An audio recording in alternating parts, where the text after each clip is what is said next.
People often ask me, is it ethical to copy someone else's stuff? Well, of course it's not ethical, but what are you going to do? Supposing you kind of read The Brain Audit, which is one of our books. It's a whole system. Supposing you go to an article writing course that we conduct, what are you going to do? I mean, we follow a system that's different from everyone else. And once you learn that system, you almost feel like you have to implement that system, teach your clients that system. You can't go around reinventing systems all the time. So what are you going to do?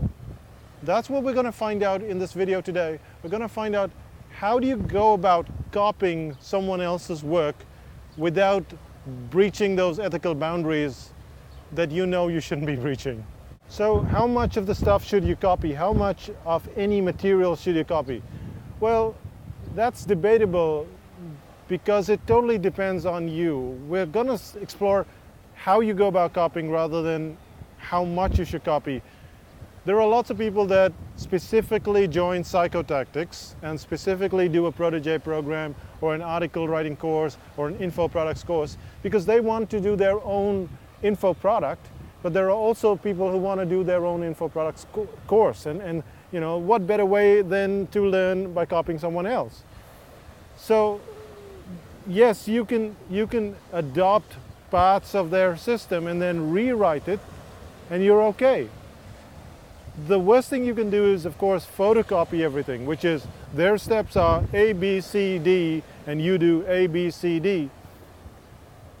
Instead, you should be doing 1, 2, 3, 4, or A, 1, 2, 3, 4. Essentially, what you're doing is you're mixing up the concepts at some level. You can't just go about copying someone else's system because that is plain unethical. But there is a way around it, and that way is to be able to quote someone else's system. So what do we mean by quoting someone else's system?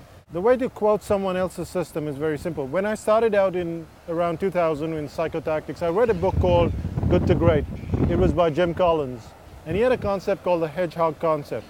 And the Hedgehog Concept essentially had 3 points. So whenever I spoke to someone about the concept, I will always refer to it as the Hedgehog Concept. And that's what you want to do. If you've got a system that's so entrenched, so, you know, kind of, you can't tell a client about it without quoting it, then quote it. Because eventually the client's going to find out about it anyway. They're going to read the book, they're going to run into the material at some point in time. And that makes you look very stupid. It also destroys your credibility. So the best way to do it is to either rewrite the system to suit your own methodology, or the easiest way is to just quote a system. Now, a lot of people are not sure that it's a good idea, because what if I quote a system? Does the client think a little less of me? That's the idea that kind of pops in our brain a lot. Clients don't really think less of you because you quoted someone else's system. They know that you're learning stuff and you're helping them, so don't worry about it. However, if on the other hand you're creating your own course, the last thing you want to do is copy a system. Take bits of the system and work with it. Rewrite it in your own words, put your own graphics. When you start copying a system exactly, that's when you need to quote it. So to summarize, what we have to figure out is A, do we want to quote something? If so, you have to give the person's name and their system. And if you don't want to quote something, then you want to rewrite it in a similar fashion with different words and different sequences, because the sequences matter. And that's all you have to do. You can very ethically copy someone else's stuff without being a cheat.